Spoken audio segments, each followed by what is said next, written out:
Hello everyone, welcome to another lecture of organizational behavior and today our topic is perception and factor that influence perception. ये basically organisational behaviour का chapter है perception and decision making और आज हम देखेंगे perception क्या होता है और कौन से फैक्टर जो हैं वो असरअंदाज होते हैं परसेप्शन पे। तो सबसे पहले देखते हैं व्हाट इज़ परसेप्शन। परसेप्शन है क्या? Perception is a process by which individual select, organize and interpret the information in order to give meaning to their environment. सबसे पहले परसेप्शन को उर्दू में कहते हैं ख्याल या समझ। Perception is a process, perception basically एक अमल है बाय विच जिसके ज़रिए an individual select, organize and interpret the information. Individual जो हैं किसी भी सराउंडिंग में हैं या किसी भी चीज़ को देख रहे हैं, किसी सिचुएशन को, माहौल को, किसी शख्स को, जब उसे देखेंगे तो उससे कुछ इन्फॉर्मेशन सेलेक्ट करेंगे, उसको ऑर्गेनाइज तरतीब करेंगे और इंटरप्रेट, फिर उस इंफॉर्मेशन से मतलब निकालेंगे toward that environment at situation और डैट पर्सन कि हमारा उसके बारे में क्या ख्याल है, क्या हम उसके बारे में समझते हैं। इसको हम कहते हैं परसेप्शन। मीन कि जब आप किसी चीज़ के बारे में, किसी चीज़ को देख रहे होते हैं तो आप उसको देख के जो इन्फॉर्मेशन हासिल करते हैं उसको सेलेक्ट करना, उसको ऑर्गेनाइज करना, फिर उसका कोई मतलब निकालना अबाउट दैट सिचुएशन, पर्सन या एनवायरनमेंट, उसको हम कहते हैं परसेप्शन, ख्याल या समझ। People's behaviour is based on perception और what reality is not on reality itself. लोगों का जो बिहेवियर होता है, जो वो बर्ताव करते हैं किसी भी चीज़ की तरफ, किसी शख्स की तरफ, वो उसकी जो बुनियाद होती है उनकी परसेप्शन होती है कि वो किस चीज़ को, क्या वो उस चीज़ के बारे में क्या हकीकत समझ रहे हैं। जो वो समझ रहे होंगे हकीकत ज़रूरी नहीं कि वही हो सकता है कि उसकी असल हकीकत कुछ और हो, लेकिन जो उनको हकीकत लग रहा है, जो वो सोच रहे हैं, वो उसके हिसाब से वो वैसे बिहेव करेंगे। मिसाल के तौर पे मैं आपको एक बात बताता हूँ। आप किसी के घर जाते हैं, ठीक है, और वहाँ पे एक नौजवान सोफ़े पे लेटा हुआ है, तो आप उसके पहनावे को, उसको देखते हुए, आप उसकी एज वगैरह सबको देखते हुए आप कहेंगे यार ये लेज़ी लड़का है, हर वक्त घर में सोता रहता है, ठीक है। आप उसके बारे में परसेप्शन बना लेंगे कि वो जो लड़का है वो लेज़ी है। सिमिलर आप उसी घर में जाते हैं, वहाँ पे एक मिडल एज का मैन है, चाहे भी 40 to 50 ईयर्स ओल्ड का, वो सोफ़े पे लेटा हुआ है। तो आप उसको देख के कहेंगे लगता है सुबह से काम करके आया, थका हुआ है, अब आराम कर रहा है। मीन्स कि हम किसी चीज़ के बारे में जो रियलिटी सोचते हैं उसके हिसाब से हम अपनी परसेप्शन बना लेते हैं। ज़रूरी नहीं कि उसकी रियलिटी भी वैसी हो। अब ये परसेप्शन बनती कैसे है हम वो भी आगे जाके देखेंगे। Sometime what we perceive can be different from reality.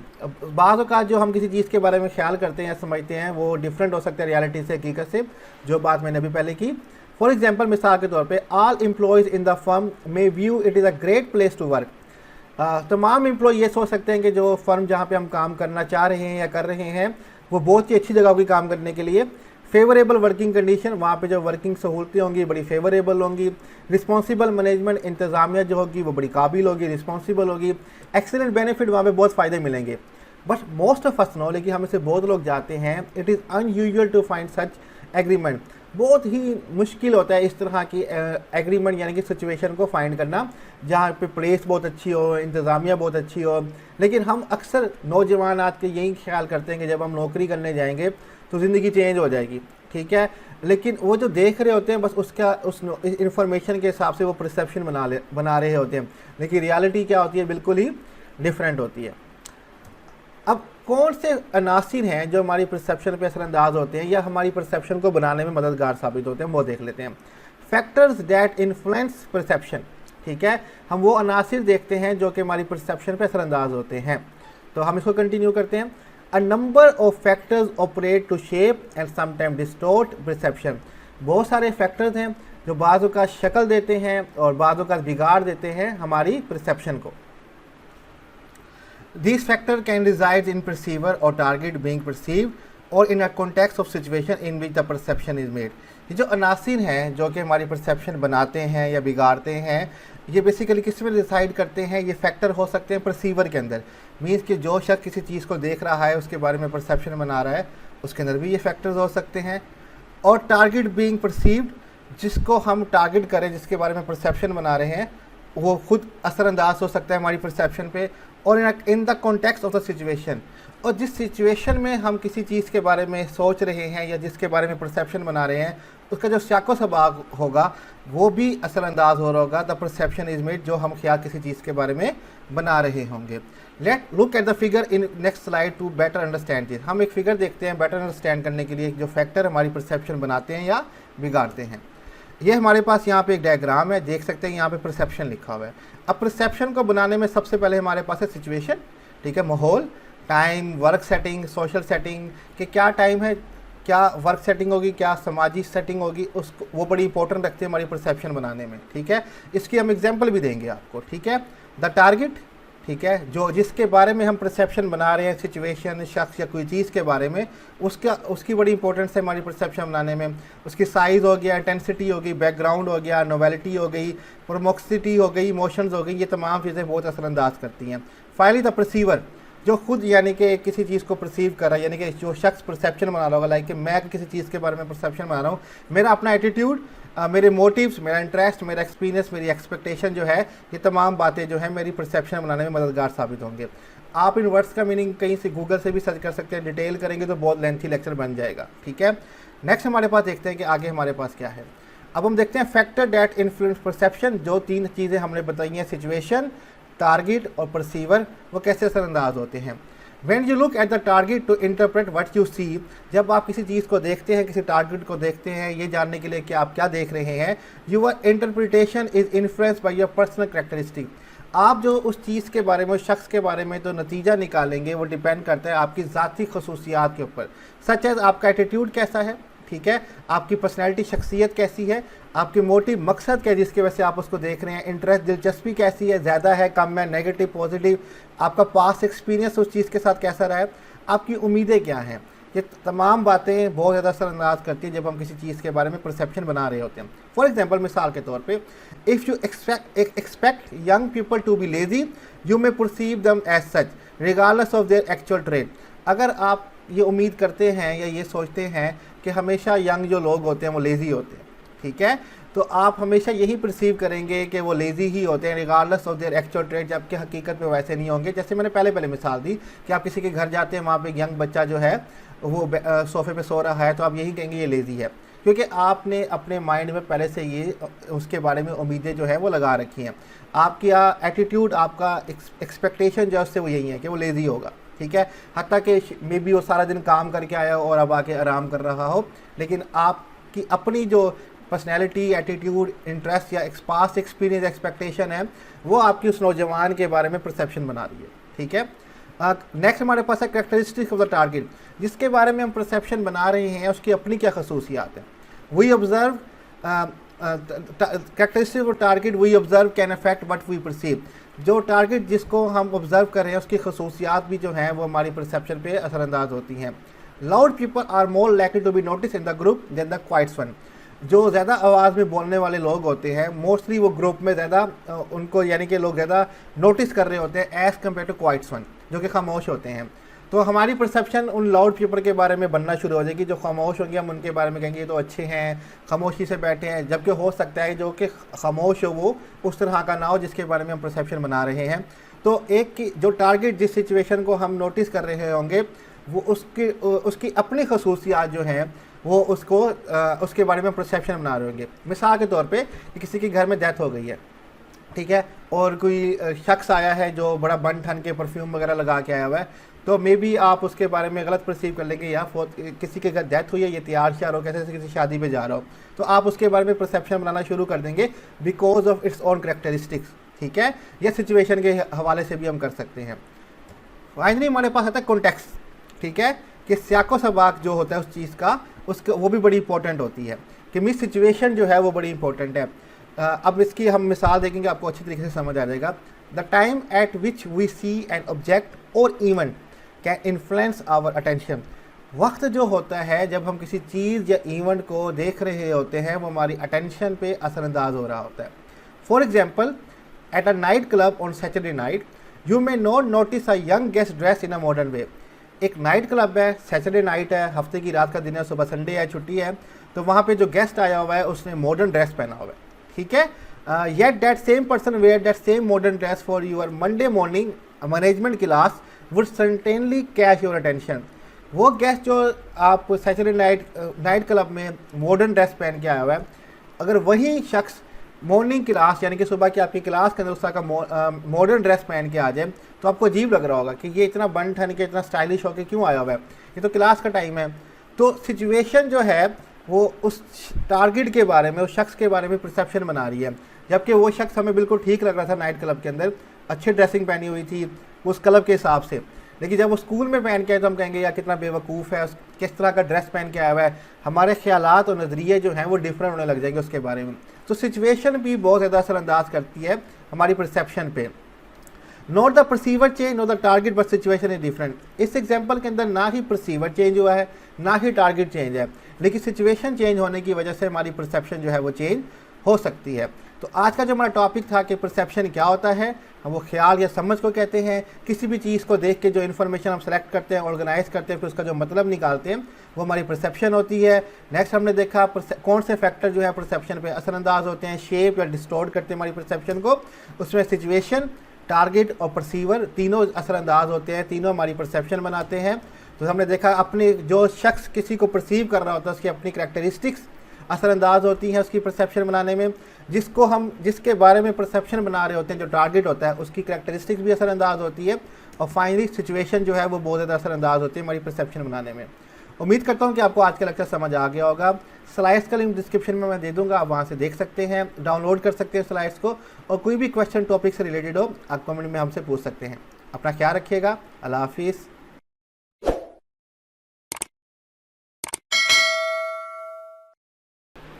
Hello everyone, welcome to another lecture of organizational behavior and today our topic is attribution theory। आज हम attribution theory के बारे में देखेंगे कि वो क्या होता है। ये बेसिकली हमारा चैप्टर है perception and individual decision making, chapter number 6 organizational behaviour का। तो हमारा टॉपिक है person perception making judgment about other. हम लोगों की परसेप्शन के बारे में देखेंगे जो दूसरों के बारे में जज करने के लिए इम्पोर्टेंट होती है, और उसके लिए हम देखेंगे एट्रीब्यूशन थ्योरी। एट्रीब्यूशन को उर्दू में आप कह सकते हैं निस्बत या किसी के साथ कोई ख़ासियत या खसूसियात को अटैच कर देना, ठीक है। और इसको हम उर्दू में एट्रीब्यूशन का मीनिंग ये बन जाता है। तो हम एट्रीब्यूशन थ्योरी देखते हैं कि ये होता क्या है। Attribution theory tries to explain the ways in which we जज people differently. Attribution theory basically कोशिश करती है कि हम एक्सप्लेन कर सकें तरीके का जिनसे हम लोग दूसरों को जज करते हैं। It suggests that when we observe an individual's behavior, we attempt to determine whether it was internally or externally caused. It suggests, ये बेसिकली तजवीज़ पेश करती है कि जब भी हम किसी इंडिविजुअल का, किसी शख्स का बिहेवियर ऑब्ज़र्व करते हैं तो हम ये पता लगाने की कोशिश करते हैं वो जो बिहेवियर शो किया है वो इंटरनली कोज्ड है या एक्सटर्नली कोज्ड है। मीन्स कि वो जो बिहेवियर है इंडिविजुअल का वो ख़ुद से कर रहा है शो या कोई एक्सटर्नल वजह थी ये बिहेवियर शो करने की। फॉर एग्ज़ाम्पल, अगर एक एम्प्लॉई ऑफिस में लेट जाता है तो क्या वो लेट उठने की वजह से कि ख़ुद वो जल्दी नहीं उठा लेट हुआ है, या ट्रैफिक जैम होने की वजह से वो लेट हुआ है। अगर वो ख़ुद अपना जल्दी नहीं उठ पाया सुबह तो इसकी वजह से वो हम कहेंगे ये इंटरनल कोज है, उसकी अपनी वजह। अगर ट्रैफिक जाम थी तो वो एक्सटर्नल कोज है, ये बैरूनी वजह, ठीक है। तो हम इस पर पता लगाएंगे क्या रीज़न जो है वो इंटरनली है या एक्सटर्नली है, फिर हम उसके बारे में राय कायम करेंगे दूसरे के बारे में। That determination however depend largely on 3 factor. ये जो बात डिपेंड करती है कि एक्सटर्नल कॉज है या इंटरनल कॉज है, ये डिपेंड करती है 3 फैक्टर्स पे, 3 अनासिर पे। Number 1 distinctiveness, number 2 consensus and number 3 consistency. हम इन तीनों को 1 बाय 1 आगे जाके देखेंगे। First let's clarify the difference between internal and external causation. लेकिन इन तीनों फैक्टर को डिस्कस करने से पहले हम ये देखेंगे कि फ़र्क क्या होता है इंटरनल और एक्सटर्नल कॉज के अंदर, ठीक है, जिसको कॉजेशन कहा जाता है। Difference between internal and external causation. Internal cause behaviour are those which are under the personal control of the individual. External cause behaviour is what the situation force the individual to do.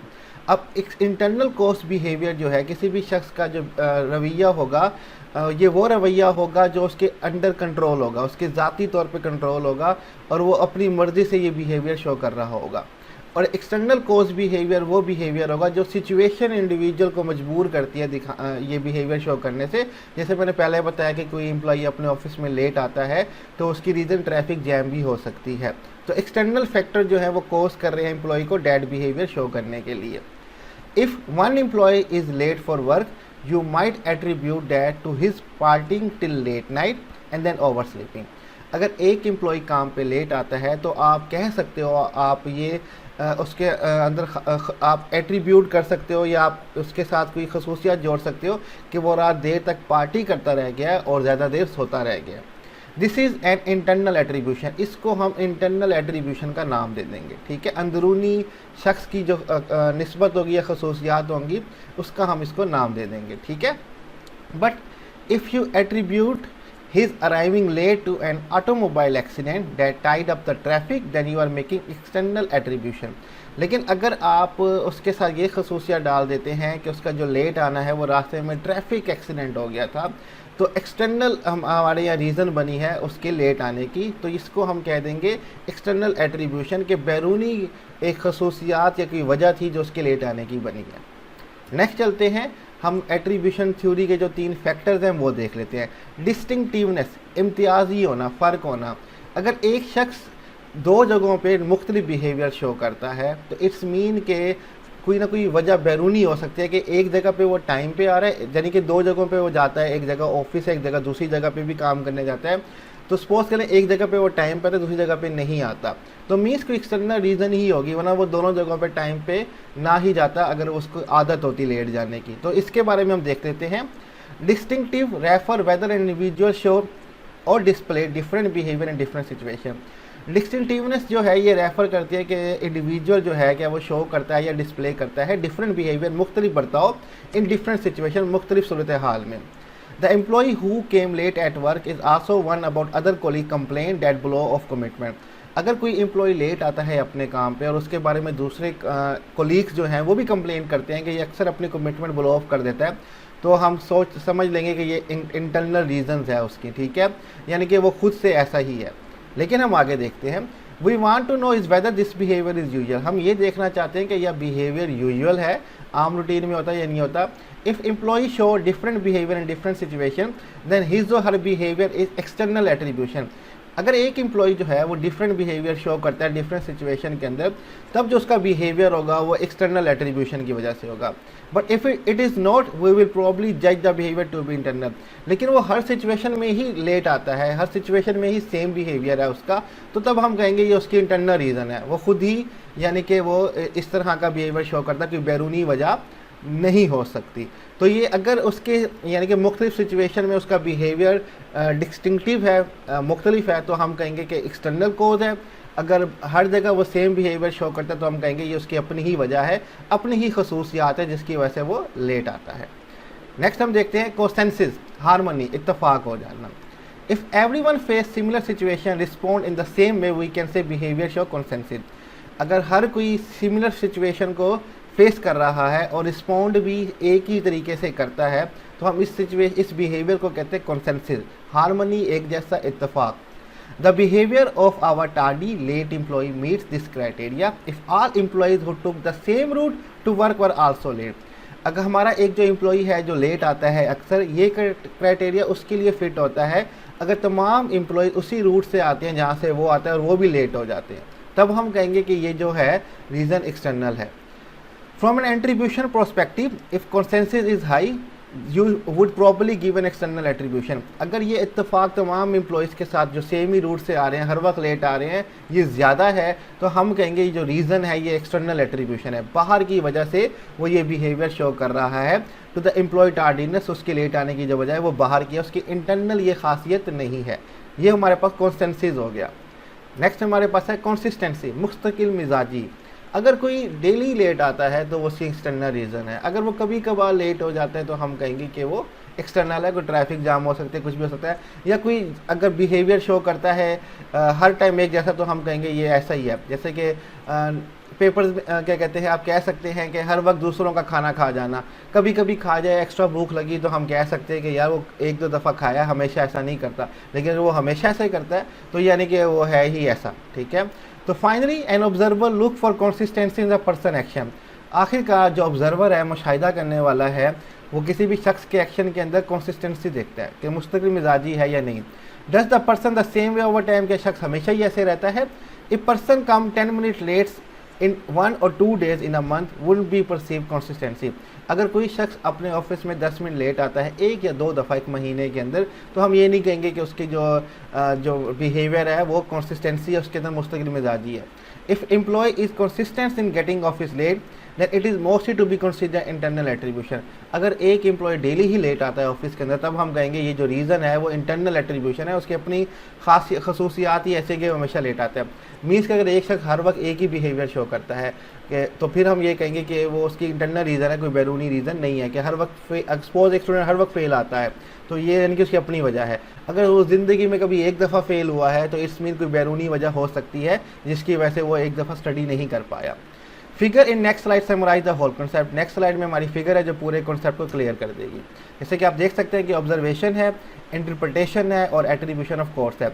अगर डिस्टिंक्टनेस individual के behaviour में फ़र्क है, different situation में different behaviour show करता है, अगर डिस्टिंक्टनेस high है तो वो जो बिहेवियर होगा वो एक्सटर्नल रीज़न की वजह से होगा। लेकिन अगर वो फ़र्क शो नहीं करता, हर जगह सेम बिहेवियर शो करता है मुख्तलिफ जगहों पे भी, तो वो रीज़न क्या होगी, उसकी इंटरनल एट्रीब्यूट होगी। इसी तरह कंसेंसस, अगर यानी कि इत्तेफाक ज़्यादातर लोगों में लेट होने का हो रहा है या ज़्यादातर लोग एक जैसा बिहेवियर शो कर रहे हैं, तो वो हम कहेंगे कि रीज़न क्या होगा, एक्सटर्नल। अगर बाकी लोग सेम बिहेवियर शो नहीं कर रहे, सिर्फ वो इंडिविजुअल सेम बिहेवियर शो कर रहा है, तो कंसेंसस इत्तेफाक कम होगा, तो हम कहेंगे वो रीज़न क्या होगी, उसकी अपनी इंटरनल होगी।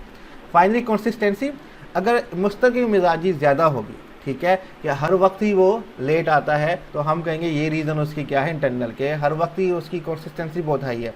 अगर उसकी कंसिस्टेंसी लो होगी कि कभी कभार लेट आता है, तो फिर हम कहेंगे जो वो रीज़न है वो एक्सटर्नल हो सकती है, वो इंटरनल नहीं है।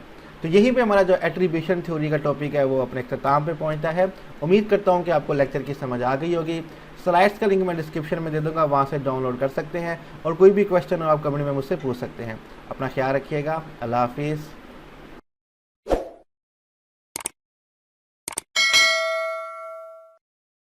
Hello everyone, welcome to another lecture of organizational behavior and today our topic is common shortcut on judging other। हम कौन से शॉर्टकट अपनाते हैं दूसरों को जज करने के लिए, उसके बारे में आज हम स्टडी करेंगे। ये बेसिकली चैप्टर नंबर 6 है ऑर्गेनाइजेशनल बिहेवियर का, perception and individual decision making, और आज का हमारा टॉपिक है common shortcuts on judging others. तो सबसे पहले हम देखते हैं, हमारे पास है selective perception. People selectively interpret what they see on the basis of their interests, background, experience and attitude। लोग जो हैं वो selectively interpret कर लेते हैं कि अपनी मर्ज़ी से नतीजा निकाल लेते हैं what they see, जिसके बारे में वो देख रहे होते हैं, on the basis of their interest, अपने इंटरेस्ट की बुनियाद पे, बैकग्राउंड की बुनियाद पे, एक्सपीरियंस तजर्बे की बुनियाद पे, और एटीट्यूड रवैये की बुनियाद पे। मीन्स के वो किसी चीज़ के बारे में देखते हैं और फिर अपना नतीजा निकाल लेते हैं जो उनको इंटरेस्ट लगता है, उनको सूटेबल लगता है, जो उनका तजुर्बा है और उनका एटीट्यूड टुवर्ड दैट थिंग जिसको वो देख रहे हैं, उसके हिसाब से वो उसके बारे में परसेप्शन, ख्यालात जो है वो बना लेंगे और नतीजा निकाल देंगे। तो ये तो हो गया सिलेक्टिव परसेप्शन कि आप सोच समझ के अपनी मर्ज़ी से किसी चीज़ के बारे में अपने इंटरेस्ट के हिसाब से उसके बारे में ख्याल बना रहे हैं। सेकंड हमारे पास है हेलो इफेक्ट। कुछ हालो इफेक्ट पढ़ते हैं, कुछ हेलो इफेक्ट पढ़ते हैं। Drawing a general impression about an individual on the basis of a single characteristics. किसी भी चीज़ के बारे में या किसी भी शख्स के बारे में गुमान बना लेना या तासुर बना लेना उसकी किसी ख़ास एक खसूसियात की बुनियाद पे। ठीक है कि आपने एक उसके अंदर से करैक्टरिस्टिक उठाया है, एक खसूसियात उठाई है और उसकी बुनियाद पे आप उसके बारे में गुमान या ख्याल बना रहे हैं, इसको कहते हैं हालो इफेक्ट। मे बी वो एक करैक्टरिस्टिक उसमें अच्छा हो और आप उसको पूरा अच्छा समझ रहे हो, या एक करैक्टरिस्टिक उसमें बुरा हो और आप उसको टोटली बुरा समझ रहे हो। जैसे कि कुछ लोग होते हैं जो कि ऊंची आवाज़ में बात करते हैं और उनके बारे में हमारी परसेप्शन हो जाती है कि ये लड़ाकू हैं, ये गलत होते हैं, तमीज़ से बात करनी नहीं आती। ऐसा नहीं होता, बस वो उनकी आदत होती है और बचपन से वो ऊंचा बोलते हैं, तो ये उनका एक करैक्टरिस्टिक्स बन जाता है उनकी पर्सनैलिटी का, और उसी की बुनियाद पे हम उसके बारे में गुमान बना रहे होते हैं। इसको कहते हैं हम हालो इफेक्ट। नेक्स्ट हमारे पास है contrast effect. The contrast effect is when something is seen alongside something else and the difference between two item is very obvious. Contrast effect कहते हैं जब हम दो चीज़ों को आपस में रख के और उनके बारे में हम अपना ख्याल पेश कर रहे हों और उन दोनों का कंपैरिजन कर रहे हों, जबकि उन दोनों आइटम्स में बहुत ज़्यादा फ़र्क होगा, ठीक है, और फिर हम उसको जज कर रहे होंगे, तो ये गलत जज हो जाता है बेसिकली। मिसाल के तौर पे आप आईफोन 13 रखते हैं और साथ में आईफोन 7 रख देते हैं और फिर दोनों के परफॉर्मेंस का कंपैरिजन करते हैं, तो ये कंपैरिजन बनता ही नहीं है कि दोनों में बहुत ज़्यादा डिफरेंस है कि वो 7 मॉडल है वो 13 मॉडल है। या तो आप हाँ दो डिफरेंट कंपनीज उठाएं, एक उनका दोनों का लेटेस्ट मॉडल आपस में रख दें और उनका कंपैरिजन करें, फिर ये कंपैरिजन ठीक बन जाएगा और हम जजमेंट सही कर पाएंगे। लेकिन समटाइम हम दो चीज़ों को एक साथ रखते हैं जिनमें डिफरेंस जो होता है वो ऑब्वियस होता है और फिर उनके बारे में हम अपनी परसेप्शन जो है वो बना रहे होते हैं। इसको कहते हैं कॉन्ट्रास्ट इफेक्ट के शॉर्टकट हमने अपना लिया है दूसरों को जज करने के लिए। नेक्स्ट हमारे पास है projection, attributing one's own characteristics to other person, अपनी खसूसियात दूसरे शख्स के अंदर ढूंढना, ठीक है, या अपने जो एट्रीब्यूट्स हैं, हमारी जो खूबियां हैं दूसरों में हम खुद से डाल देते हैं कि उसमें भी ये एट्रीब्यूट हैं। अ कॉमन एग्जाम्पल, एक जो कॉमन मिसाल हमारे पास है, is a cheating spouse who suspect there partner is being unfaithful, कि एक पार्टनर है जो खुद चीटिंग कर रहा है लेकिन वो ये सस्पेक्ट करता है कि जो उसका पार्टनर है वो अनफेथफुल है, वो अपने मेरे साथ इंसाफ नहीं कर रहा, जबकि वो खुद चीटिंग करता है और फिर ये शक करता है कि जो मेरा पार्टनर है वो भी मेरे साथ अनफेथफुल है, यानी कि वो मेरे साथ लॉयल नहीं है, मेरे साथ इंसाफ नहीं कर रहा, कि अपनी एट्रीब्यूट है वही दूसरों में ढूंढना, इसको हम कहते हैं प्रोजेक्शन। फाइनली हमारे पास है stereotypes, judging someone on the basis of one's perception of the group to which that person belong. In simple word, believe unfairly that all people with particular characteristics are same. हम जज कर रहे होते हैं लोगों को एक परसेप्शन पे, एक ख्यालात जो हमने ग्रुप के बारे में बना लिया है और फिर तमाम लोगों को उसी बेस पे हम जज करना शुरू कर देते हैं। सिंपल अल्फाज में कि हम अनफेयरली लोगों को किसी खास करैक्टरिस्टिक्स की बुनियाद पे सबके बारे में कह रहे हैं कि वो सब एक जैसे हैं।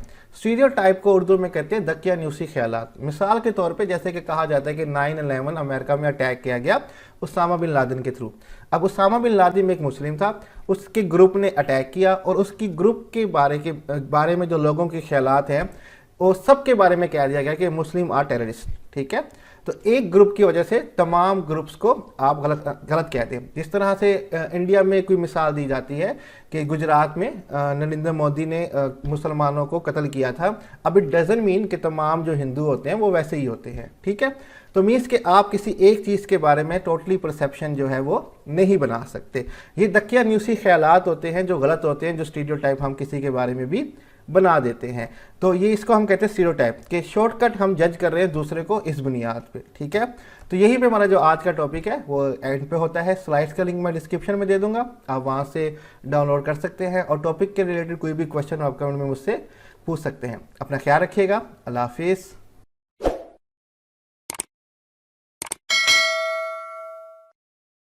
Hello everyone, welcome to another lecture of organizational behavior and today our topic is specific applications of shortcut in organization। ये बेसिकली हमारा चैप्टर नंबर 6 है, perception and individual decision making. हमारा टॉपिक है specific applications of shortcut in organization. हम देखेंगे जो हम shortcut अपनाते हैं दूसरों के बारे में परसेप्शन बनाने के लिए, उनका यूज़ क्या होता है ऑर्गेनाइजेशन के अंदर। तो people in organization are always judging each other. Organization में जितने भी लोग होते हैं वो हर वक्त एक दूसरे के बारे में जजमेंट कर रहे होते हैं, जज कर रहे होते हैं, फैसला कर रहे होते हैं, राय बना रहे होते हैं। Manager must appraise their employee performance. Managers को अपने एम्प्लॉय की कारकर्दगी की लाजमी असेसमेंट करनी चाहिए, उसके बारे में जानना चाहिए कि वो कैसी है, एवेल्यूएट या एनालिसिस भी करना चाहिए कि कितनी बेहतर हुई है या नहीं हुई, और उसके बिना पे राय कायम करनी चाहिए। We evaluate how much efforts our coworker are putting into their job. Team member immediately size up a new person. हम जो ऑर्गेनाइजेशन में लोग होते हैं, हम अपने को वर्कर की जो एफर्ट्स होती हैं, जो अपने जॉब में पुट कर रहा होता है, उसको एवेल्यूएट करते रहते हैं ताकि हमें पता चल सके कि जो उसकी सैलरी है, जो उसका काम है वो कितना है और हम जितना काम कर रहे हैं कि हमारी सैलरी उससे जस्टिफाई होती है कि नहीं होती, ताकि हम भी उसके मुताबिक एडजस्टमेंट कर सकें। तो हम हर वक्त अपने को वर्कर को देख रहे हैं वो कितना काम कर रहा है या कितना काम नहीं कर रहा। Team members immediately size up a new person. Team member जो होते हैं वो जल्द ही न्यू पर्सन को साइज अप करना शुरू कर देते हैं। मीन उसके बारे में ख्यालात बनाना, परसेप्शन बनाना, जजमेंट देना शुरू कर देते हैं। अगर न्यू एम्प्लॉय भी ऑर्गेनाइजेशन में आ जाए उसके बारे में फौरी राय कायम कर ली जाती है, और ये हम सब की आदत होती है। ठीक है, तो in many cases our judgment have important consequences for the organization. बहुत सारे केसेस के अंदर जो हमारी जजमेंट होती है, हमारा फैसला, जो हमारी राय होती है दूसरों के बारे में, उसके बड़े अहम नताइज होते हैं ऑर्गेनाइजेशन के अंदर। Let's look at the most obvious application. हम कुछ एप्लीकेशन देखते हैं हमारे शॉर्टकट का ऑर्गेनाइजेशन के अंदर। तो नंबर 1 हमारे पास है एम्प्लॉयमेंट इंटरव्यू। जब इंटरव्यू हो रहा होता है रोज़गार के लिए, नौकरी के लिए, उस पर शॉर्टकट जो हम परसेप्शन बनाते हैं इनका क्या असर होता है या क्या यूज़ होता है, हम वो देखते हैं। Interviewers make perceptual judgment that are often inaccurate. Interviewer जो होता है, मीन्स के जिसने इंटरव्यू लेना होता है, वो अक्सर अपनी परसेप्शन की बेस पे दूसरों को जज करता है, उनके बारे में फैसला करता है, और वो अक्सर इनएक्यूरेट भी हो जाती है। ठीक है, ये क्यों होता है अब हम देखते हैं। Researcher shows we form impression of other within a 10th of a second based on our first glance. Researchers का कहना है कि हम किसी भी दूसरे शख्स के बारे में इंप्रेशन जमा लेते हैं, तासुर पैदा कर लेते हैं, राय कायम कर लेते हैं 0.1 सेकेंड के अंदर। जैसे हम उसको देखते हैं, पहली नज़र देखते हैं, हम उसके लिए अपने माइंड में एक इम्प्रेशन जमा लेते हैं। अब वो इम्प्रेशन अगर नेगेटिव होगा तो चाहे वो अच्छा भी होगा हमारे लिए नेगेटिव ही रहेगा। ठीक है, अगर वो पॉजिटिव बन गया तो वो नेगेटिव भी होगा, तो हम उसके बारे में पॉजिटिव सोचने की ज़्यादा कोशिश करते हैं। अब इसकी मिसाल आगे दी गई है। If these first impressions are negative they tend to be more highly weighted in the interview than if that same information came out later। अगर हमारा फर्स्ट इंप्रेशन किसी शख्स के बारे में या किसी चीज़ के बारे में नेगेटिव है, यानी कि हमारा तासुर जो है वो पॉजिटिव नहीं है, फेवरेबल नहीं है, नेगेटिव है, तो चाहे हमें ये इन्फॉर्मेशन इंटरव्यू के 4 या 5 मिनट के बाद मिली होती, उसकी नेगेटिव बातें हमें पता चलती, तब वो बातें इतना वेट ना रखती जितना हमारे फर्स्ट इंप्रेशन की वजह से वो वेट रखती हैं। मीन्स कि अगर मेरा इंप्रेशन फर्स्ट टाइम उस पर पॉजिटिव होता, बाद में मुझे चंद एक उसकी नेगेटिव बातें पता चलती, तो शायद उन नेगेटिव बातों का इतना वेट ना होता जो मेरा पहला इंप्रेशन नेगेटिव उसके बारे में बन गया। अब उन चीज़ों का वेट इतना मायने नहीं रखता, क्योंकि मेरा पहला इंप्रेशन ही बड़ा वेटेड है पड़ा कि वो नेगेटिव बनता है। आगे चलते हैं। Most interviewers decision change very little after the first 4 और 5 minutes of the interview. Mostly interviewer का जो डिसीजन होता है वो कम ही होता है कि चेंज हो जाए 4 से 5 मिनट इंटरव्यू करने के बाद भी, क्योंकि जो पहला इंप्रेशन है उसका वेट बहुत ज़्यादा होता है, और उसी बिना पे वो अपने डिसीजन कर रहे होते हैं। As a result information obtain early in the interview carries greater weight than those information obtain later. क्योंकि जो इन्फॉर्मेशन हमें इंटरव्यू की शुरुआत में मिल जाती है उसका वेट हमारे माइंड में ज़्यादा होता है, और हम उसके बारे में राय कायम कर लेते हैं, जबकि बाद में जो इन्फॉर्मेशन मिल रही होती है इंटरव्यू के दौरान उसका वेट इतना ज़्यादा नहीं होता। तो फर्स्ट इंप्रेशन जो है हमारा, चाहे वो नेगेटिव है चाहे पॉजिटिव है, वो जनाब जी दूसरों को जज करने के लिए बड़ा अहम किरदार अदा करता है। हमारी परसेप्शन बड़ी उसमें अहम किरदार अदा करती है, और ये एम्प्लॉयमेंट इंटरव्यू में इसका बहुत ज़्यादा यूज़ होता है। चाहे वो पॉजिटिव हो चाहे नेगेटिव हो, वो एक अलग बात है। नेक्स्ट हमारे पास है परफॉर्मेंस एक्सपेक्टेशन। हम दूसरों से कारकर्दगी की क्या उम्मीद रखते हैं। People attempt to validate their perceptions of reality even when these are faulty. लोग जो हैं जो हकीकत के बारे में अपनी परसेप्शन या राय या ख्याल कायम करते हैं, चाहे वो गलत ही क्यों ना हो, उसको ठीक करने की, वैलिडेट करने की बहुत ज़्यादा कोशिश करते हैं। The term self fulfilling prophecy and Pygmalion effect describe how an individual's behavior is determined by other expectation। एक टर्म है हमारे पास सेल्फ फुलफिलिंग प्रोफेसी, प्रिडिक्शन करना अपने बारे में या अपनी राय के बारे में, एंड पिगमेलियन, ये एक बेसिकली पुराना मिथ है कि जिसमें एक शख्स को एक स्टैचू पसंद आ गया था, तो उसने दुआ की थी कि ये स्टैचू रियल बन जाए, और उसकी जो दुआ थी वो कबूल हो गई थी और स्टैचू रियलिटी में कन्वर्ट हो गया था। इसका मीनिंग ये है कि जब हम किसी चीज़ के बारे में कोई बहुत ज़्यादा उम्मीदें लगा लेते हैं, चाहे नेगेटिव और पॉजिटिव, तो वो हकीकत में बदल जाती है। इस इफेक्ट का ये कहना है। Describe how an individual behaviour is determined by other expectation. ये जो हमारा कॉन्सेप्ट है, ये प्रिडिक्शन का अपने बारे में कि अपनी बात जो की है वो ठीक है, और जो हम एक्सपेक्टेशन कायम कर लेते हैं, वो डिस्क्राइब करता है कि दूसरों का बिहेवियर कैसे असरअंदाज होता है हमारी उम्मीदों से। अगर मुझे उम्मीद है कि ये शख्स अच्छा परफॉर्म करेगा, तो मेरी कोशिश होगी कि मैं इससे अच्छा परफॉर्म करवाऊँ, क्योंकि मेरी उम्मीद ही उससे अच्छे परफॉर्म करने की है। यही मिसाल आगे दी गई है। If a manager expecting big things from her या हिज पीपल, यहाँ पे हर लिखा हुआ है, अगर एक मैनेजर है वो अपने एम्प्लॉय से ये उम्मीद रखता है कि वो बड़ा काम करके दिखाएंगे, they are not likely to let her down, तो वो भी उसको लेट हर डाउन नहीं करने देंगे, उसको नीचे नहीं जाने देंगे, उसकी एक्सपेक्टेशन पे पूरा उतरेंगे, क्योंकि एक्सपेक्टेशन पॉजिटिव है। उनको पता चल जाए कि ये हमसे पॉजिटिव उम्मीदें रख रहे हैं तो वो पूरा करने की कोशिश करेंगे। Similarly same, if she expect only minimal performance, अगर वो ये उम्मीद रखते हैं कि मेरे जो एम्प्लॉइज़ हैं उनकी कारकर्दगी अच्छी नहीं होगी, they will likely meet those low expectation, वो भी फिर उसकी एक्सपेक्टेशन पे पूरा उतरेंगे कि वो अच्छा परफॉर्म भी नहीं करेंगे। एक्सपेक्टेशन बिकम रियलिटी, जो एक्सपेक्टेशन है वो रियलिटी में कन्वर्ट हो जाती है।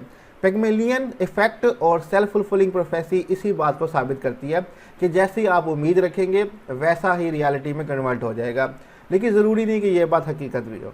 ठीक है, लास्ट हमारे पास है परफॉर्मेंस इवैल्यूएशन, मीन्स के जो हम शॉर्टकट अपनाते हैं परसेप्शन के, उसका परफॉर्मेंस पे क्या यूज़ होता है या असरअंदाज होता है।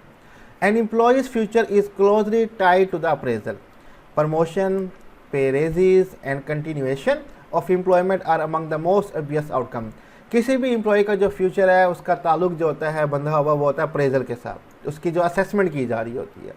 प्रमोशन उसकी तरक्की, पे रेसिस इनकम का बनना, एंड कंटिन्यूएशन और उसकी नौकरी के अंदर ऑफ एम्प्लॉयमेंट, उसकी नौकरी के अंदर जॉब के अंदर तसलसल रहना, उसको बरकरार रहना, ये ओबेसी आउटकम है उसके फ्यूचर के बारे में जब हम अप्रेज करते हैं। अगर ये चीज़ें हो रही हैं तो फ्यूचर अच्छा हो रहा है, अदरवाइज नहीं हो रहा।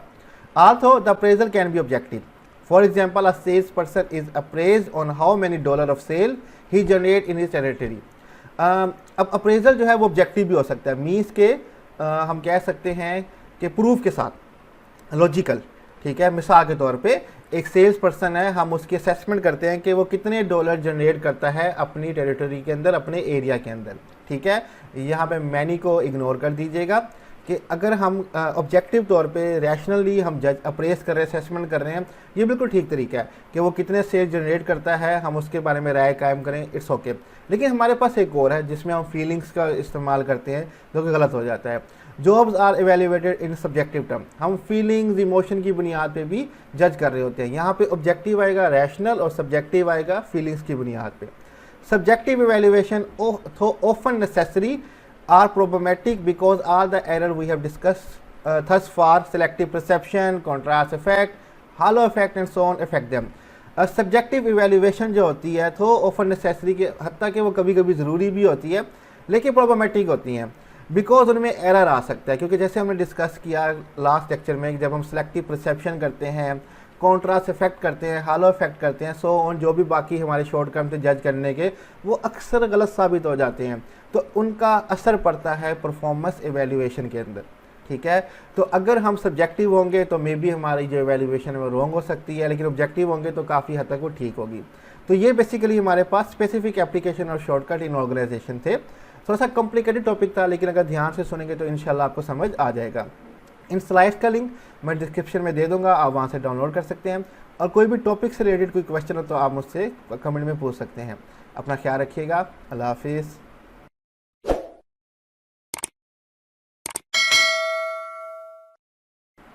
Hello everyone, welcome to another lecture of organizational behavior, and today our topic is link between perception and decision making। ये मेरा चैप्टर नंबर 6 है ऑर्गेनाइजेशनल बिहेवियर का, perception and individual decision making. And today our topic is link between perception and decision making, कि जब भी हम कोई decision कर रहे होते हैं, किसी बारे में फैसला कर रहे होते हैं, तो परसेप्शन का उसमें क्या ताल्लुक है, क्या लिंक है। तो सबसे पहले हम देखते हैं कि डिसीजन क्या होती है।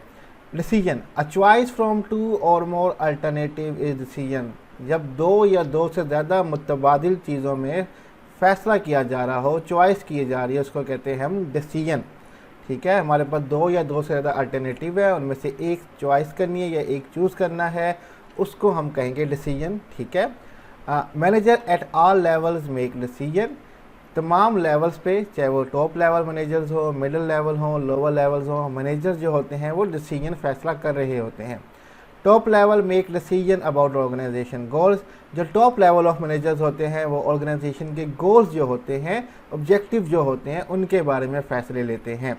Middle and lower level manager make decision about production, product quality and पे रेजेस एक्सेट्रा। मिडिल लेवल के और जो लोअर लेवल के मैनेजर्स होते हैं वो फैसला कर रहे होते हैं अबाउट द प्रोडक्शन, पैदावार कितनी होगी कितनी नहीं होगी, प्रोडक्ट क्वालिटी के बारे में डिसीजन कर रहे होते हैं, पे रेजी तनख्वाहें बढ़ने के बारे में डिस्कशन कर रहे होते हैं। तो हर लेवल पे मैनेजर जो है वो फैसले कर रहे होते हैं। Individual decision making is thus an important part of organisational behaviour. कोई भी फ़र्द जो है वो डिसीजन मेकिंग करता है, ये एक बहुत ही इम्पोर्टेंट पार्ट है ऑर्गेनाइजेशनल बिहेवियर का। But the way individuals make decision, but जिस तरह से इंडिविजुअल डिसीजन करते हैं and the quality of their choices are largely influenced by their perception. और जो चॉइसेस वो करते हैं अपनी डिसीजन लेने के वक्त, उनकी जो क्वालिटी है, मेयार है, वो बहुत ज़्यादा असरअंदाज होता है, largely influenced by their perception. उनका क्या ख्याल है उस चॉइस के बारे में, उनकी जो परसेप्शन होगी रिगार्डिंग द अल्टरनेटिव जिसके बारे में वो चॉइस कर रहे हैं, जो डिसीजन बनता है उसकी उनकी उस चीज़ के बारे में उनकी परसेप्शन क्या है, बहुत ज़्यादा उनके डिसीजन पे असरअंदाज होती है। नेक्स्ट हम देखते हैं प्रॉब्लम। कोई मसला होगा तभी हमें डिसीजन करनी पड़ेगी। अब प्रॉब्लम ये नहीं कि कोई क्या कहते हैं ख़तरे वाली चीज़ है, ऐसी कोई बात नहीं, ठीक है। जब हमारी ख्वाहिश कुछ हो और रिज़ल्ट कुछ और आ रहा हो तो हम बेसिकली उसको प्रॉब्लम कहते हैं। डेफिनेशन देख रहे थे ताकि हमें क्लियर हो जाए। Decision making occur as a reaction to a problem. कोई भी हम डिसीजन मेकिंग जो कर रहे होते हैं, फैसला कर रहे होते हैं, ये तब अकर होता है जो बेसिकली जब कोई प्रॉब्लम आती है। प्रॉब्लम का जो रिएक्शन हमारा होता है उसी को हम डिसीजन मेकिंग कहते हैं। That is a discrepancy between exists between the current state of affair and some desired state। अब ये बेसिकली हमें क्यों करना पड़ता है, डिस्क्रिपेंसी आ जाती है, फ़र्क आ जाता है एग्जिस्टिंग करंट स्टेट के अंदर, जो हमारा मौजूदा करंट स्टेट है, जो सूरत हाल या हालात हैं उनके अंदर, और जो हम चाहते हैं हालात, उनके अंदर जब फ़र्क आ जाए तब भी हम कहते हैं कि ये प्रॉब्लम है। मीन्स के जो करंट स्टेट ऑफ अफेयर हैं, जो हमारे मौजूदा हालात हैं उनके बीच में, और जो हमारे डिज़ायर्ड कंडीशन हैं, जो हम चाहते हैं कि हालात होने चाहिए, उनके बीच में फ़र्क आ जाए तो हम कहते हैं प्रॉब्लम है। मिसाल के तौर पे कि मैंने सोचा था कि इस सेमेस्टर में मेरी 4 GP आएगी, लेकिन वो आई है 3.2। अब जो करंट स्टेट ऑफ अफेयर है उसमें मेरी CGP है 3.2, जबकि मेरी डिज़ायर्ड थी 4। तो अब मेरे पास प्रॉब्लम है और मुझे उसके बारे में डिसीजन करना है कि मैं ये प्रॉब्लम कैसे ख़त्म करूँगा।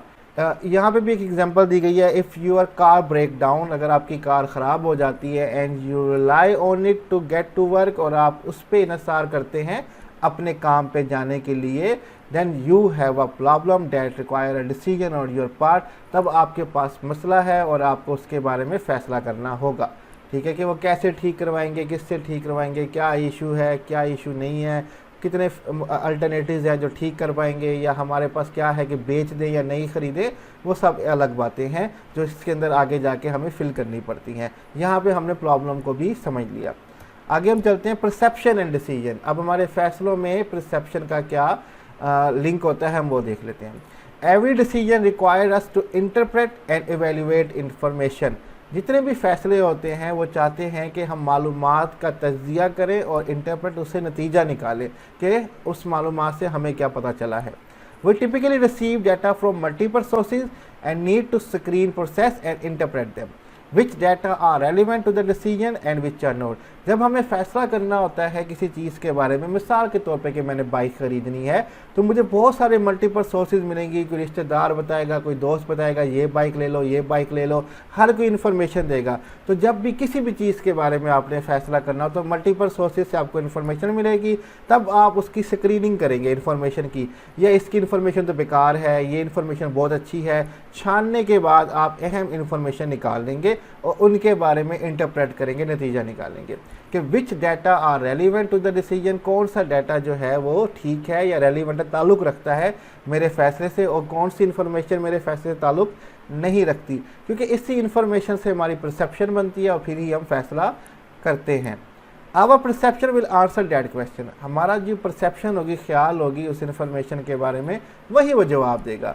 We also need to develop alternative and evaluate their strength and weakness. और हमें ये भी चाहिए कि हम मुतबादिल भी बनाएं और उनकी स्ट्रेंथ और वीकनेस देखें कि मेरे पास अगर ये चॉइसेस हैं, ये बाइक ख़रीदना चाहता हूँ, या ये बाइक भी चॉइस है, ये बाइक की भी मेरे पास चॉइस है, तो उस बाइक की क्या स्ट्रेंथ है, क्या वीकनेस है, और दूसरी बाइक की क्या स्ट्रेंथ या वीकनेस है, ये जानना भी बहुत ज़्यादा ज़रूरी हो जाता है।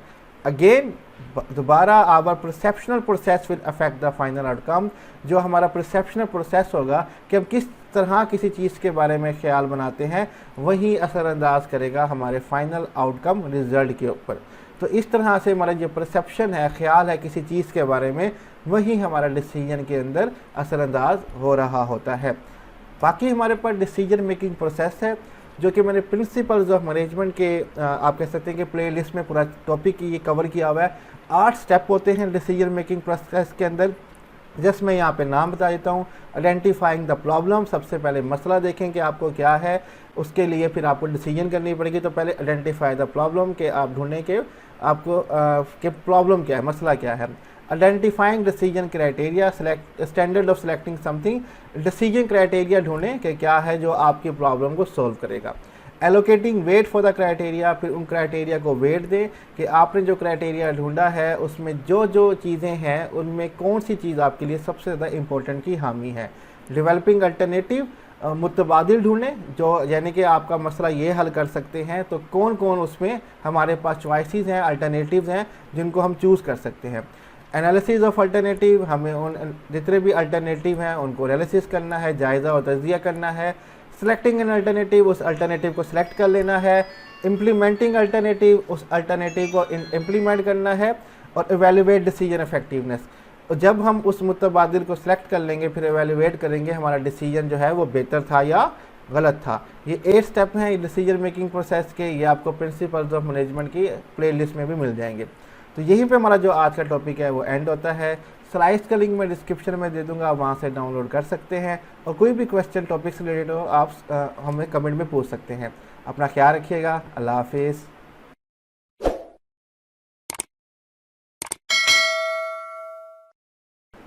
Hello everyone, welcome to another lecture of organizational behavior, and today our topic is the rational model, bounded rationality and intuition. The rational model, bounded rationality and intuition, ये बेसिकली टॉपिक है chapter number 6 perception and individual decision making, उसके बारे में हम देखेंगे। और आज का टॉपिक है rational model, boundary rationality and intuition. Everyone in the organization make decision, but decision making is particularly important to manager. जो कोई भी ऑर्गेनाइजेशन में काम कर रहा होता है वो डिसीजन लेता है, वो फैसले लेता है, लेकिन जो डिसीजन मेकिंग है ये पर्टिकुलरली बड़ी इंपॉर्टेंट है मैनेजर्स के लिए, क्योंकि जो मेन डिसीजंस हैं, जो ऑर्गेनाइजेशन के फैसले हैं वो मैनेजर्स कर रहे होते हैं। It is a part of all four managerial function, that is why managers when plan, organize, leads and control are called decision making.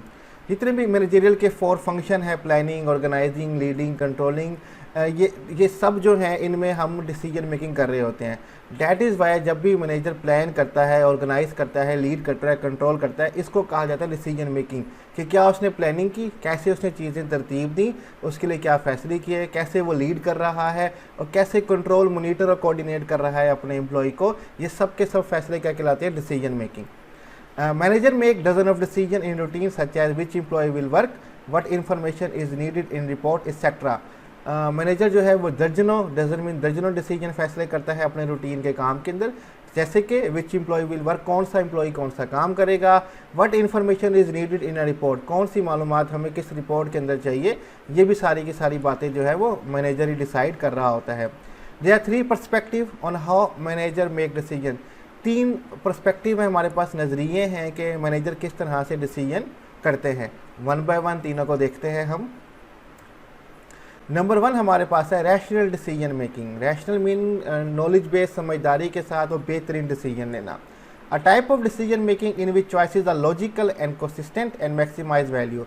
ऐसा फैसला करने की किस्म है ये जिसमें जो हमारी चॉइसेस होती हैं वो लॉजिकल होती हैं, ठीक है, उसमें लॉजिक होती है, नॉलेज बेस होती हैं, रैशनल होती हैं, कंसिस्टेंट होती हैं, बरकरार रहती हैं वो हमेशा, एंड मैक्सिमाइज वैल्यू, और उन फैसलों का जो फ़ायदा होता है वो बहुत ज़्यादा होता है।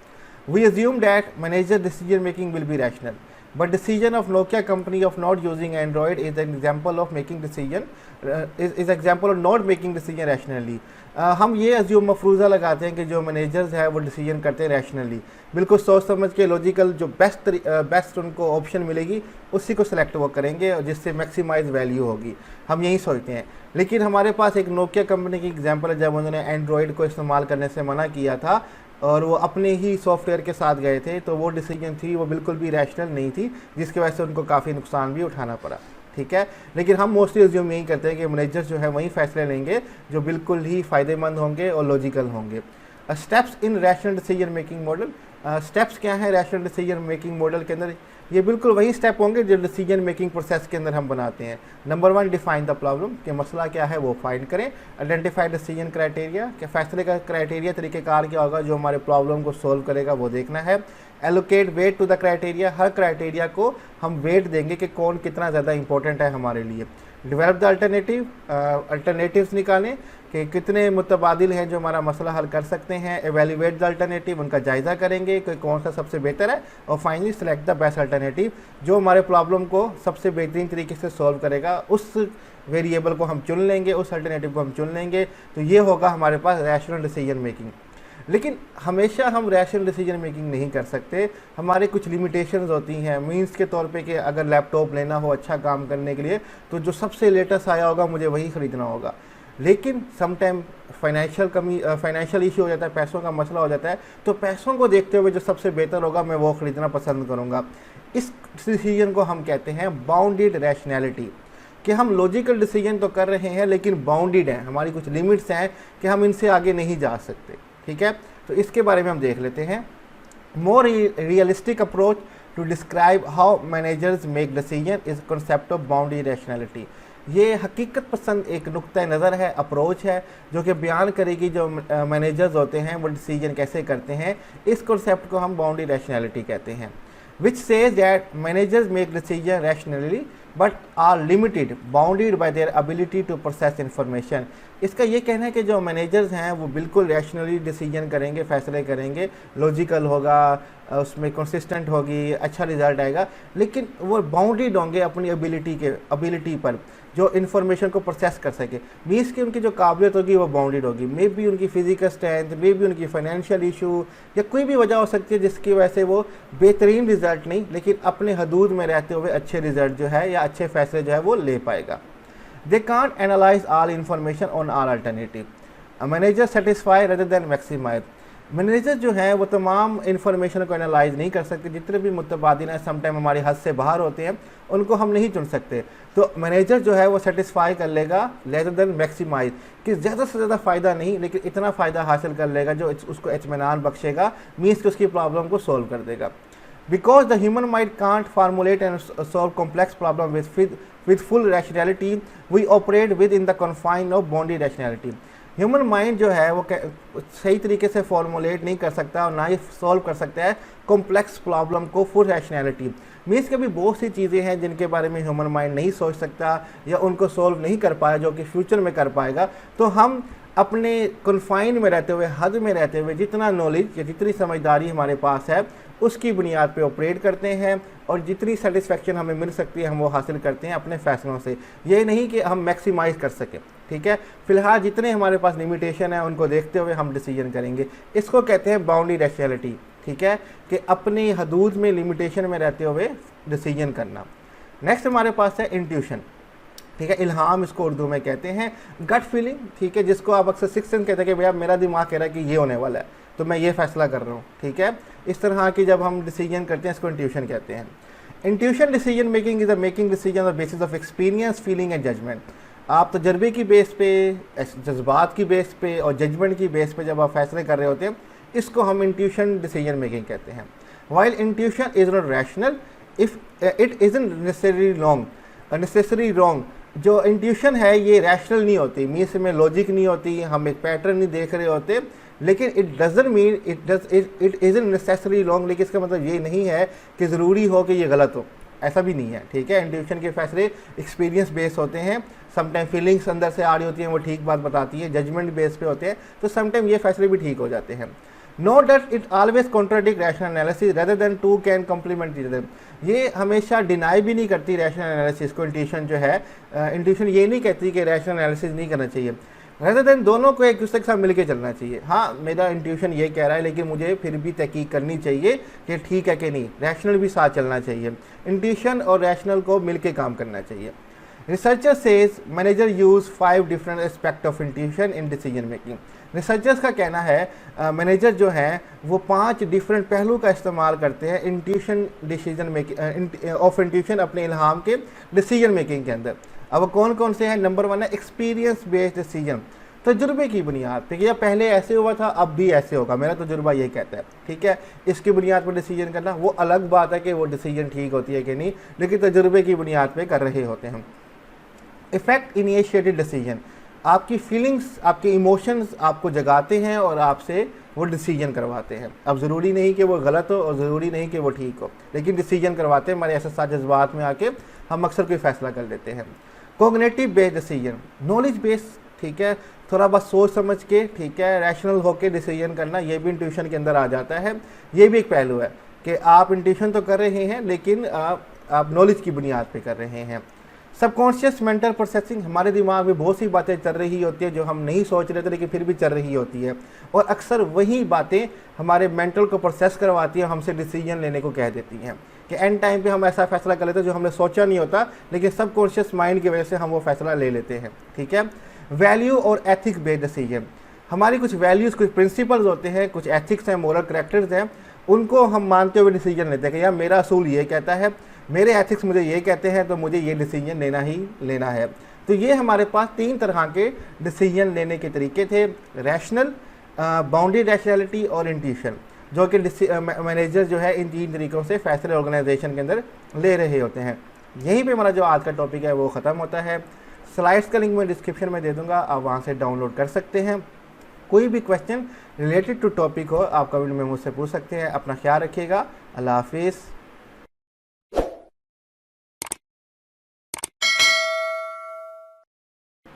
Hello everyone, welcome to another lecture of organizational behavior, and today our topic is common biases and error in decision making। हम common biasness, unfairness, धोखेबाजी अपनी डिसीजन के अंदर और एरर, गलतियां देखेंगे जो हम करते हैं अपनी डिसीजन मेकिंग के अंदर।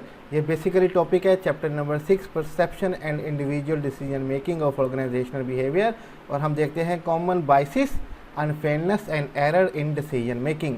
Decision maker engage in bounded rationality, but they also allow systematic biases and error to creep into their judgment।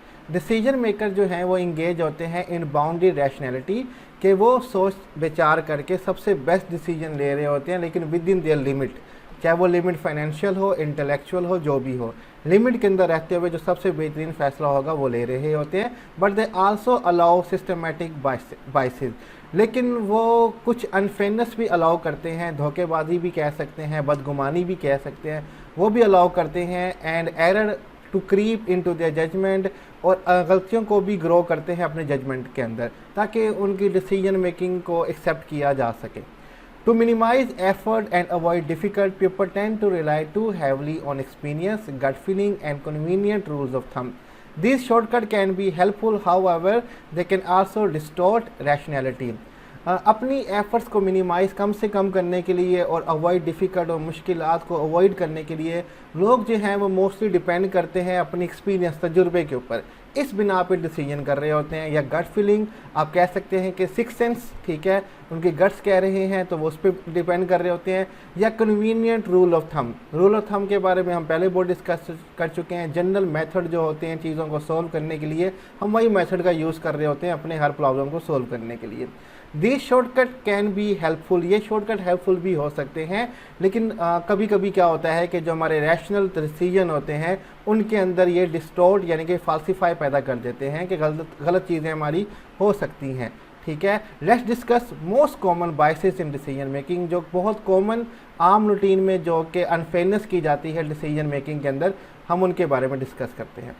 Number 1 हमारे पास है ओवर कॉन्फिडेंस बाइसेस, अपने आप पे ज़्यादा ही एतमाद कर लेना या यकीन कर लेना। When decision makers tend to think they know more than they do or hold unrealistically positive view of themselves and their performance, they are exhibiting the overconfidence bias। जब डिसीजन मेकर ये सोचे कि वो ज़्यादा जानता है जबकि वो इतना नहीं जानता, वो हर चीज़ के बारे में उसको सब कुछ पता है, और वो अपने बारे में गैर यकीनी, अनरियलिस्टिकली यानी कि गैर यकीनी, जो कि ट्रुथ नहीं है, वो व्यूज़ रखता है, वो नज़रिए रखता है अपने बारे में और अपनी कारकर्दगी के बारे में।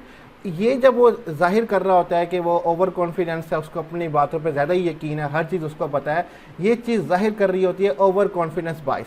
कि वो अनफेयर है अबाउट हिज सेल्फ या अबाउट हर सेल्फ, कि वो अपने बारे में कुछ ज़्यादा ही पॉजिटिव है, और फिर वो जो डिसीजन करेगा उसको लगेगा कि वो हमेशा उसके ठीक हैं, तो ओवर कॉन्फिडेंस जो होगा वो उसमें शामिल हो जाएगा, और इसको हम कहेंगे ओवर कॉन्फिडेंस बाइसेस, कि ज़्यादा अपने ऊपर यकीन करने की वजह से जो एरर आ रहा है। ठीक है, ये हमारे पास पहला हो गया बाइसेस जो डिसीजन मेकिंग के अंदर जो अक्सर मैनेजर्स लेते हैं। सेकंड हमारे पास है द एंकरिंग इफेक्ट। ठीक है, एक जगह फिक्स हो जाना, ठीक है, उस बात पे फिक्स हो जाना और उसको ही कहना कि भाई यही ठीक है, बाकी जो भी इन्फॉर्मेशन है वो गलत है। हम रीड कर लेते हैं इसको। The anchoring effect describe how decision maker fixate on initial information as a starting point and then once set fail to adequately adjust for subsequent information. Anchoring effect ये डिस्क्राइब करता है कि डिसीजन मेकर जो है वो फिक्सेट हो जाता है और इनिशियल इन्फॉर्मेशन जो मालूमात उसको पहले मिली है बस वो उस पर फिक्स हो जाता है कि भाई ये मालूमात ठीक है, बाकी सारी जो है वो गलत है, और जो स्टार्टिंग पॉइंट पे मिली है बस ठीक है, जो उसके बाद उसको इन्फॉर्मेशन मिल रही होगी वो कहेगा कि ये इन्फॉर्मेशन उसके लिए जो है वो ठीक नहीं है। तो सब्सिक्वेंट लेटर इन्फॉर्मेशन जो उसको मिलती है तो वो उसको मुनासिब नहीं लगती जो कि पहले उसको मिल चुकी होती है। First impression idea and estimates carry more weight relative to information receive later. जो पहला इंप्रेशन होता है या जो पहला आइडिया उसके माइंड में आ जाता है, जो पहला अंदाज़ा एस्टिमेट वो कर लेता है, वो ज़्यादा वेट रखता है उसके लिए, जबकि जो बाद में इन्फॉर्मेशन आ रही होती है वो ज़्यादा उसके लिए मायने नहीं रखती। इसको हम कहते हैं एंकरिंग इफेक्ट, और इसकी वजह से काफ़ी जो है वो डिसीजन मेकिंग के अंदर एरर्स और बाइसेस आ जाते हैं कि जो इन्फॉर्मेशन पहले मिली है बस वो ठीक है, बाद में हमें कुछ नहीं करता। मीन्स कि जो first expression is the last expression, ये जो डायलॉग अक्सर हम सुनते हैं वो यहीं पे इफेक्ट बैठता है हमारे पास। नेक्स्ट हमारे पास है सेलेक्टिव परसेप्शन बाइस। ये वही सेलेक्टिव परसेप्शन कि हम अपनी मर्जी से इंफॉर्मेशन कलेक्ट करते हैं, उसका नतीजा निकाल लेते हैं जो कि हमें सही लगता है और फिर उसके बारे में डिसीजन कर रहे होते हैं। तो when decision maker selectively organise and interpret event based on their biased perception they are using the selective perception bias. जब भी डिसीजन मेकर जो है वो सेलेक्टिवली अपनी मर्जी से डाटा ऑर्गेनाइज करे और उसका नतीजा निकाले किसी भी इवेंट या शख्स के बारे में, अपनी बाइस परसेप्शन एक अपना जो अनफेयर उसका ख्याल है उसकी बिना पे, तो तब हम कहेंगे they are using selective perception bias, के वो जो है सेलेक्टिव परसेप्शन बाइस को इस्तेमाल कर रहे हैं। मीन्स के वो अनफेयरनेस कर रहे हैं, अपनी मर्जी के हिसाब से वो डिसीजन ले रहे हैं जो कि उनको ठीक लगता है। नेक्स्ट हमारे पास है कन्फर्मेशन बाइस। Decision maker who seek out information that reaffirms, confirm the validity their past choices and discount information that contradict, go against past judgment, exhibit the confirmation bias। अब यहाँ पे कन्फर्मेशन बाइस के हमारे पास क्या है कि डिसीजन मेकर है जस्ट उसी इन्फॉर्मेशन को वो सीक आउट करता है, वही इन्फॉर्मेशन उसको चाहिए होती है जो उसके पास्ट चॉइसेस को ठीक साबित कर दे, और उन इन्फॉर्मेशन को वो डिस्काउंट यानी कि निकाल देगा जो कि कॉन्ट्राडिक्ट करेंगे उसके पास जजमेंट पे, यानी कि जो फैसले उसने पहले किए होंगे और इन्फॉर्मेशन हमें मिली है कि जो फैसले हमारे थे वो गलत थे, वो उसको निकाल देगा। इसको हम कहते हैं कन्फर्मेशन बाइस, कि बस वही इन्फॉर्मेशन हम पसंद करेंगे जो हमारी बात को वैलिडेट करे, बाकी इन्फॉर्मेशन जो हमारी बात के साथ कॉन्ट्राडिक्ट करती है उसको हम खारिज कर देंगे, निकाल देंगे। इसको हम कहते हैं कन्फर्मेशन बाइस, के हम बदगुमानी कर रहे हैं, अनफेयरनेस कर रहे हैं, और जो मालूमात हम हमारी पसंदीदा है उसको सेलेक्ट कर रहे हैं, जो बाकी है वो उसको हम रिजेक्ट कर देते हैं। नेक्स्ट हमारे पास आ जाता है द अवेलेबिलिटी एरर। मीन्स कि जो चीज़ अवेलेबल है बस उसकी बिना पे डिसीजन कर रहे हैं और डाटा ढूंढने की कोशिश नहीं कर रहे। The availability bias happens when decision maker tend to remember event that are most recent and vivid in their memory. The result, it distorts their ability to recall event in an objective manner and result in distorting judgment and probability estimate। Availability बाइस तब happen होता है जब decision maker tend करता है remember करने को event को, और जो उसको रिसेंटली याद होता है, जो उसके माइंड में क्लियर होती है बात या मेमोरी, वह उसकी बिना पर डिसीजन कर लेता है। अब इससे रिजल्ट क्या निकलता है कि जो हमारी एबिलिटी है रिकॉल की, उसमें तो एक पहली बात है रुकावट आ जाती है, ठीक है, डिस्टॉर्ट आ जाता है, फाल्सीफाई आ जाता है, और हम ऑब्जेक्टिव मैनर्स के हिसाब से डिसीजन नहीं कर पाते। बस जो हमें याद है उसके बिना पर डिसीजन कर रहे हैं। अगर मुझे याद है कि ऐसा हुआ तो बस ठीक है, पूरा वाक़या मुझे याद नहीं है तो फिर भी जो याद है बस उसके बुनियाद पे मैं डिसीजन कर रहा हूँ, तो इससे हमारी जो रिज़ल्ट है वो उसकी जजमेंटल जो होगी वो फाल्सीफाई होगी, और जो हमारे इम्कानात हैं वो अक्सर गलत साबित होंगे। तो जो बस चीज़ अवेलेबल है, जो मेमोरी अवेलेबल है, बस उसकी बुनियाद पर डिसीजन कर रहे हैं। जो चीज़ याद नहीं है उसको इग्नोर करो और बस अपना डिसीजन दे दो। इस हिसाब से जब डिसीजन की जाती है उसको कहते हैं अवेलेबिलिटी एरर। नेक्स्ट हमारे पास है escalation of commitment.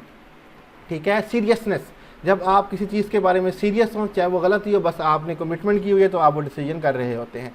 Another distortion that creeps into decision is the tendency to escalate commitment.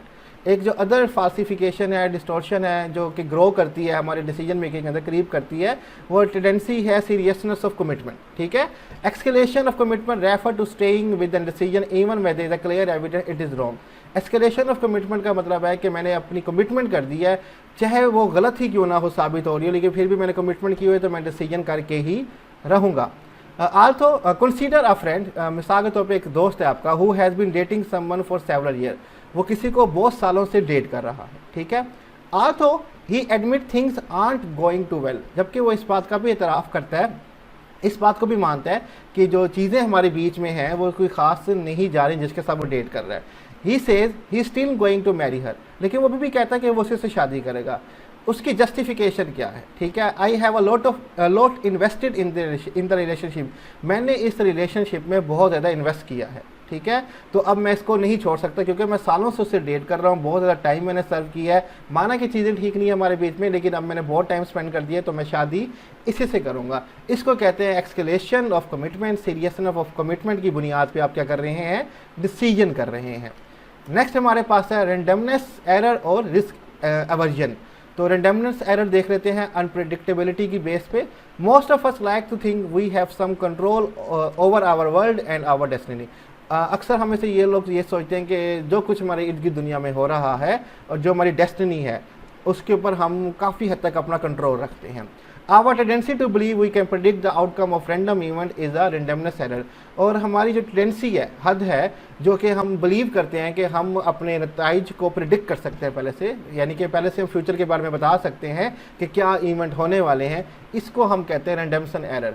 कि हम प्रिडिक्ट कर रहे हैं और अक्सर हमारी प्रिडिक्शन गलत भी हो सकती है, लेकिन हम सोचते हैं कि हमें पता है कि रिजल्ट क्या आएगा।